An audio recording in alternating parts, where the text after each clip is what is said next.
কিয়ামতের আগে যে মালহামার যুদ্ধ হবে, তখন রাসূল সাল্লাল্লাহু আলাইহি ওয়াসাল্লাম বলেছেন মালহামার যুদ্ধের সময় মুসলমানদের ফুস্তাদ বা তাবু হবে, শিবির হবে এই ফিলিস্তিনের দামেস্কের পাশে আল গৌতা নামে এক জায়গা আছে, ওই গৌতাতে।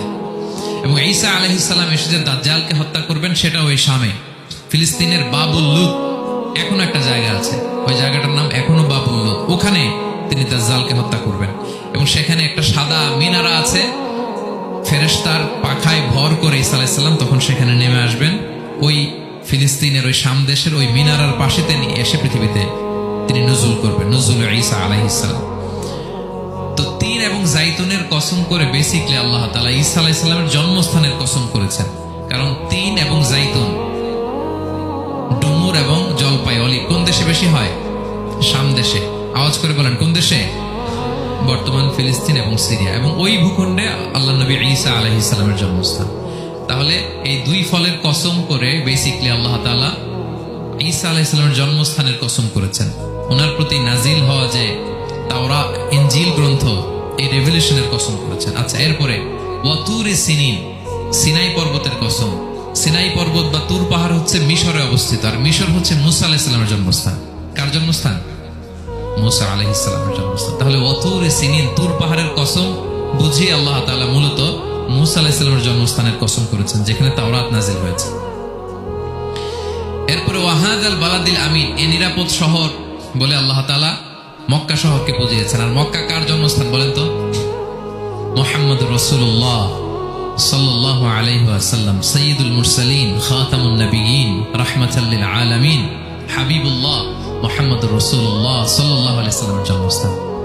তাহলে এই চারটা আয়াতে চারটা শপথের মধ্য দিয়ে মূলত আল্লাহ তাআলা ঈসা আলাইহিস সালামের জন্মস্থান, মুসা আলাইহিস সালামের জন্মস্থান এবং মুহাম্মদ সাল্লাল্লাহু আলাইহি ওয়াসাল্লামের জন্মস্থান, যে তিনটা এলাকায় ভূখণ্ডে তিনটা মেজর ওহী নাজিল হয়েছে। এক তো ঈসা আলাইহিস সালামের কাছে নাজিল হয়েছে ইনজিল কিতাব, আর একটা হচ্ছে তাওরাত। তাওরাত এমন কিতাব যে কিতাব দিয়ে হাজার হাজার নবীরা ফয়সালা করেছেন। বনি ইসরাইলের অনেক নবীর উপর কোনো কিতাব নাজিল হয়নি, তার মানে তারা রাসূল ছিলেন না, তারা নবী। তারা সবকিছু তাওরাত দিয়েই ফয়সালা করতেন।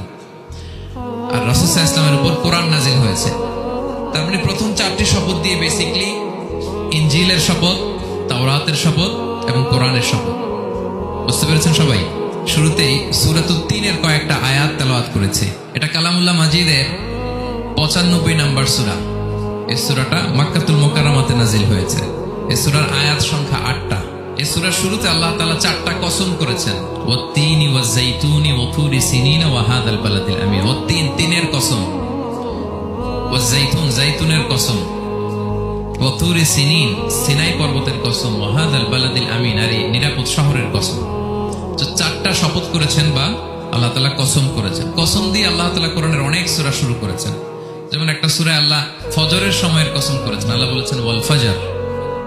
আল্লাহ আকাশের কসম করেছেন ওয়াস সামা ইযাতিল বুরুজ। আল্লাহ তাআলা সূর্যের কসম করেছেন ওয়াশ শামসি ওয়া দুহাহা। এভাবে আল্লাহ তাআলা তার সৃষ্টির অনেক কিছুর কসম করে গুরুত্বপূর্ণ কোনো মেসেজ বা বার্তা আমাদের সামনে হাজির করেন। তো এই সূরাতে আল্লাহ তাআলা চারটা জিনিসের কসম করে একটা খুবই গুরুত্বপূর্ণ বার্তা মানব মণ্ডলীর জন্য এই সূরাতে তিনি হাজির করেছেন। এই সূরাটা আমাদের অনেকেরই মুখস্থ আলহামদুলিল্লাহ, এবং আল্লাহ রাসূল সাল্লাল্লাহু আলাইহি ওয়াসাল্লাম প্রায় বিভিন্ন নামাজে এই সূরাটা তেলাওয়াত করতেন। বারা ইবনে আযিব রাদিয়াল্লাহু তাআলা আনহু উনি বর্ণনা করেন যে আমি একবার এশার সালাতে আল্লাহ রাসূল সাল্লাল্লাহু আলাইহি ওয়াসাল্লামের কণ্ঠে নামাজে সূরা 3 তিনি তেলাওয়াত করেছেন, আমি নিজ কানে শুনেছি। এবং ওনার কণ্ঠ যে এত মধুর ছিল, আমার জীবনে এত সুমধুর কণ্ঠের তেলাওয়াত আমি শুনি নাই। আল্লাহর হাবিব সাল্লাল্লাহু আলাইহি ওয়াসাল্লামের কোরআন তেলাওয়াতের যে কণ্ঠ এত সুমিষ্ট ছিল, এত চমৎকার ছিল, শুধু তেলাওয়াত শুনেই অনেকে শাহাদা পড়ে মুসলমান হয়েছে। আবু জাহেল মক্কায় নিষেধ করতো যে কেউ যাবা না মুহাম্মদের কাছে, সে পাগল, সে গণক, সে মিথ্যাবাদী, সে জাদুকর, সে স্বামী স্ত্রীর মধ্যে বিচ্ছিন্নতা নিয়ে আসে, সে বাবা ছেলেকে আলাদা করে দেয়, তার কাছেই যাবা না। আর সে যা বলে শুনবাই না, কানে আঙ্গুল দিয়ে রাখবা। তো মানুষকে যেটা নিষেধ করা হয় বেশি, মানুষের ওইটার ব্যাপারে আগ্রহ থাকে বেশি।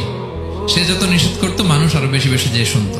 মানুষকে সে কি বারণ করবে? সে দিনের বেলা নিষেধ করতো, রাতে যে লুকিয়ে লুকিয়ে নিজেই তেলাওয়াত শুনতো। তাহলে চিন্তা করেন যে আল্লাহর হাবিব সাল্লাল্লাহু আলাইহি ওয়াসাল্লামের কোরআনিক রেসিটেশন কত চমৎকার মেলোডিয়াস ভয়েস হলে স্বয়ং আবু জাহাল রাত্রিবেলা লুকিয়ে লুকিয়ে কোরআন তেলাওয়াত শুনতে যেত আল্লাহ হাবিব সাল্লাল্লাহু আলাইহি ওয়াসাল্লামের কণ্ঠে। তো রাসূল সাল্লাল্লাহু আলাইহি ওয়াসাল্লাম সূরাতুত তিনটা এশার সালাতে তিনি তেলাওয়াত করেছেন, এই মর্মে হাদিসে পাওয়া যায়। এবং এই সূরাটা একটা ফলের নামে সূরা। তিন একটা ফল, আরব বিশ্বে খুব বেশি হয়। তিন ফল আমরা বাংলাদেশে ডুমুর বলি, ইংরেজিতে ফিগ বলে, ফিগ ট্রি। তো ফলের নামে বেসিক্যালি আল্লাহ তাআলা এই সূরাটাকে, এই চ্যাপ্টারটাকে ডেডিকেট করেছেন। আমরা সূরাকে ইংরেজিতে চ্যাপ্টার বলি। কোরআনে 114টা চ্যাপ্টার, এর মধ্যে এই সূরাটা হচ্ছে ফলের নামে ডেডিকেটেড। বিভিন্ন নামে খুব ইনক্লুসিভ ওয়েতে আল্লাহ তাআলা কোরআনে সূরাগুলো দিয়েছেন। কোরআনে আপনি প্রাণীর নামে সূরা পাবেন, প্রাণী। মানুষের নামে সূরা পাবেন। মানুষের মধ্যে তিন ভাগ, মুমিন, তারপর কাফির, এরপর মুনাফিক। প্রত্যেকের নামে সূরা। সূরাতুল মুমিনুন আছে, সূরাতুল কাফিরুন আছে, আবার সূরাতুল মুনাফিকুন আছে। আমাদের দৃশ্য জগতের সবচেয়ে বড় প্রাণীটা হচ্ছে হাতি, তাই না? এই হাতির নামে একটা সূরা আছে। বলেন তো এই সূরার নাম কি? সূরা ফিল।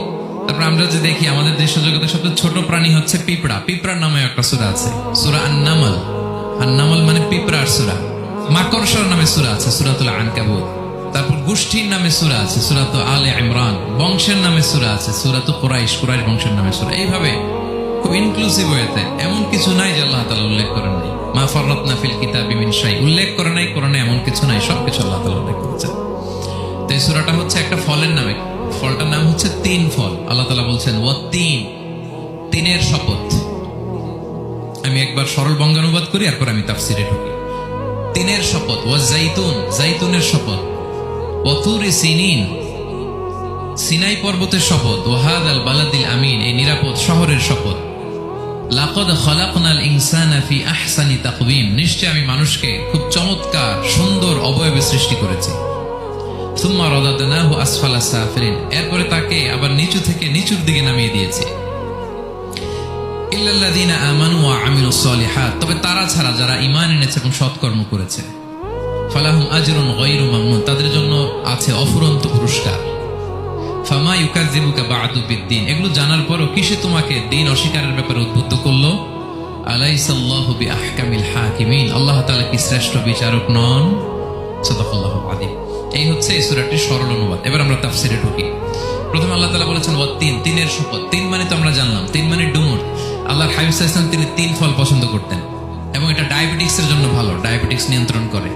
আমাদের বোনদের যাদের ইররেগুলার মেনস্ট্রুয়েশনাল পিরিয়ড হয়, এটার জন্য এটা খুব ভালো, এবং খুব স্ট্রেংথ, স্টেমিনা আনে শরীরে। এটা জান্নাতের একটা গাছ।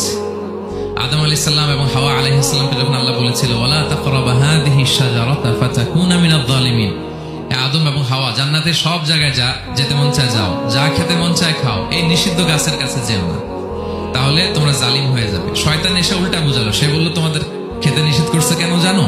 আল্লাহ চায় না যে তোমরা জান্নাতে থাকো, আল্লাহ চায় এখান থেকে তোমাদের বের করে দিবে, কিন্তু তোমরা যদি এই গাছের ফল খাও আল্লাহ বের করতে পারবে না। দেখছেন শয়তানের অবস্থা? শয়তান কিন্তু নেগেটিভিটি নিয়ে সামনে আসে না, আসে খুব আপনার ওয়েল উইশার হিসেবে, উপদেশ নিয়ে, খুব ভালো একটা পজিটিভ ওয়েতে আসে। তো ওনারা খেয়ে ফেললেন এই নিষিদ্ধ গাছের ফল। খাওয়ার ফলে আদম আলাইহিস সালাম, হাওয়া আলাইহিস সালাম, ওনাদের গা থেকে জান্নাতের পোশাকগুলো ঝরে পড়ে গেল। এখন কি দিয়ে ওনারা ওনাদের প্রাইভেটকে ঢাকবেন? তখন ওনারা তাফসীর ফি জিলালিল কোরআনে এসেছে যে ওনারা এই তিন গাছের পাতা নিয়ে নিজেদের প্রাইভেট ঢেকেছিলেন। সুবহানাল্লাহ। সেই তিন ফলের কসম আল্লাহ করলেন, ওয়াত-তিন, তিনের শপথ। এরপর আল্লাহ তাআলা বললেন ওয়াজ-জাইতুন, জাইতুনের শপথ। জাইতুন মানে হচ্ছে জলপাই। তো আল্লাহ তাআলা বললেন ওয়াজ-জাইতুন, জাইতুনের শপথ। জাইতুন মানে হচ্ছে জলপাই, ইংরেজিতে আমরা যেটাকে অলিভস বলি। তো আল্লাহ তিনের কসম করলেন এবং অলিভের কসম করলেন। দুইটাই খুব উপকারী ফল, এবং আল্লাহর হাবিব সাল্লাল্লাহু আলাইহি ওয়াসাল্লাম তিনি জলপাইও খুব পছন্দ করতেন। ওনার রেগুলার ফুড আইটেমের মধ্যে জলপাই ছিল, অলিভস ছিল। এটা পাহাড়ি এরিয়া, মরুভূমিতে হয়, এবং রাসূল সাল্লাল্লাহু আলাইহি ওয়াসাল্লাম বলেছেন কুলু যাইত ওয়াদাহিনু ফাইন্নাহু মিন শাজারাতিন মুবারাকা, তোমরা অলিভ অয়েল এটা খেও এবং এটা গায়ে মালিশ করো, কেননা এটা বরকতময় একটা গাছের ফল। শাজারা মুবারাকা, এটা শরীরের ব্যাড কোলেস্টেরলকে কমিয়ে দেয়। দাড়িতে অ্যাপ্লাই করলে, চুলে অ্যাপ্লাই করলে সহজে পাকে না দাড়ি চুল, এবং স্কিনে অ্যাপ্লাই করলেও স্কিনের জন্য ভালো, স্কিনের জন্য বেশ ভালো। এটা যাদের সুযোগ হয় আপনারা দাড়িতে চুলে অ্যাপ্লাই করবেন, খাবেন। এটা খাওয়াও যায়। তামবুতু বিদ্দুহনি ওয়া সিরগিল লিল আখিলিন, কোরআনে এসেছে। এটা অয়েল হিসেবে ইউজ করে, আবার খাবার হিসেবেও ইউজ করা যায়। সালাদ ড্রেসিং এর ক্ষেত্রে কিন্তু অলিভ অয়েল আমরা ইউজ করি। ইদানিং পিজাতে খুব ইউজ করা হয় অলিভ, জলপাইটা। তো এটা আপনারা খেতে পারেন, এটা খুবই সুস্বাদু। এবং জলপাই গাছের মানে জাইতুন গাছের ডালের মেসওয়াক খুব ভালো হয়। আল্লাহ হাবিব সাল্লাল্লাহু আলাইহি ওয়াসাল্লাম জাইতুনের ডাল দিয়ে মেসওয়াক করতেন। তিনি বলতেন নি'মা সিওয়াকিয়া জাইতুন, সবচেয়ে শ্রেষ্ঠ মেসওয়াক হচ্ছে জাইতুনের, মিনাশ শাজারাতিল মুবারাকা, কারণ এটা বরকতময় গাছের ডালা। এবং ফাইন্নাহু সিওয়াকি ওয়া সিওয়াকুল আম্বিয়া মিন ক্বাবলি, এই জাইতুনের ডাল দিয়ে আমিও যেমনি মেসওয়াক করি, আমার আগে যত নবী পৃথিবীতে এসেছে সবাই জাইতুনের ডাল দিয়ে মেসওয়াক করতো।